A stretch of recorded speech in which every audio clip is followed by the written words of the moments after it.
alert. The White House is calling the chilling scene at a German Christmas market earlier today an apparent act of terror. And President-elect Donald Trump released a statement expressing his condolences for the victims, while adding that radical Islam must be eradicated. Joining us now with reaction is the author of Defeating Jihad, Dr. Sebastian Gorka. Thank you for joining us, Doctor. So a couple of attacks today. We see what's happening. Is this because of the season? Is this specifically because it's a Christian holiday?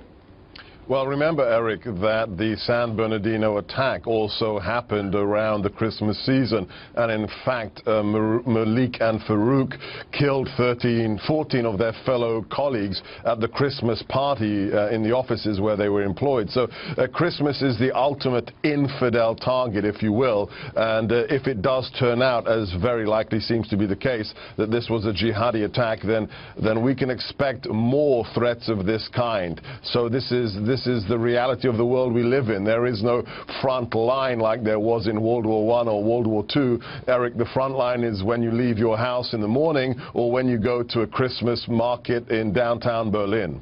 Dr. Gorka, the State Department issued warnings to Americans overseas saying, hey, beware of these markets, these Christian markets, because they may be targets of terror.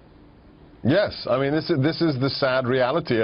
I often get requests from friends and even people on Facebook saying, you know, I want to go on holiday to Paris or to Germany. What do you advise? And it's very simple. The jihadis have made it clear. Al-Qaeda in their magazine Inspire, ISIS in their publication Dabiq, go to places where there are large amounts of infidels who cannot protect themselves. So anywhere that there's lots of people, tourist attractions, Christmas markets, we saw this before in Nice.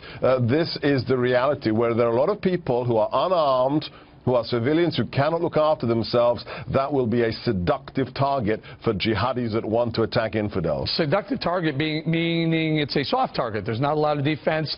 There aren't a lot of barriers, not a lot of armed guards at some of these. Is this a whole new world for us?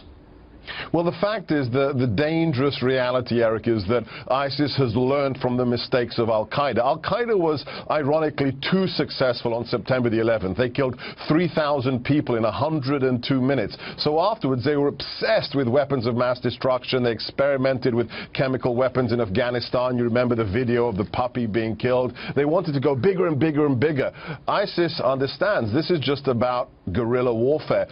They've said, you don't need to build a bomb. You don't even need to get a gun. Get in a truck, and literally, they wrote, mow the infidel down like grass. And that's what they did in Nice, and that's what it looked like they did today in Berlin. Yeah, they're almost the same looking type of truck. I think they call them a lorry, where literally two people got into this truck and just started mowing down. But Dr. Gorka, there's no defense of this. I mean, what do you do? Do you just stay away from public squares? Well, the first thing you do, and this is what I write in my book, Defeating Jihad, is you have to be tactically aware. Every human being that walks the planet now, every U.S. citizen, you know, the way we walk around, look at downtown, you know, centers of any suburb, and people are walking around staring at their iPhone or their Android. Well, you know what? Then you are a target. You've got to be aware of your surroundings, because the important thing is jihadis surveil. They don't decide one morning, I'm going to attack the Christmas market in Berlin. They check it out. They videotape it. They collect intelligence like any operation. And we should be aware. If the neighbors in San Bernardino had reported what they saw happening in that house, we potentially could have saved those people. So people need to, as the police say, your head should be in a swivel, and you should be tactically aware every time you leave the house in the morning. President-elect Donald Trump issued a statement today. He said, our hearts and prayers are with the loved ones of the victims of today's horrifying terror attack in Berlin.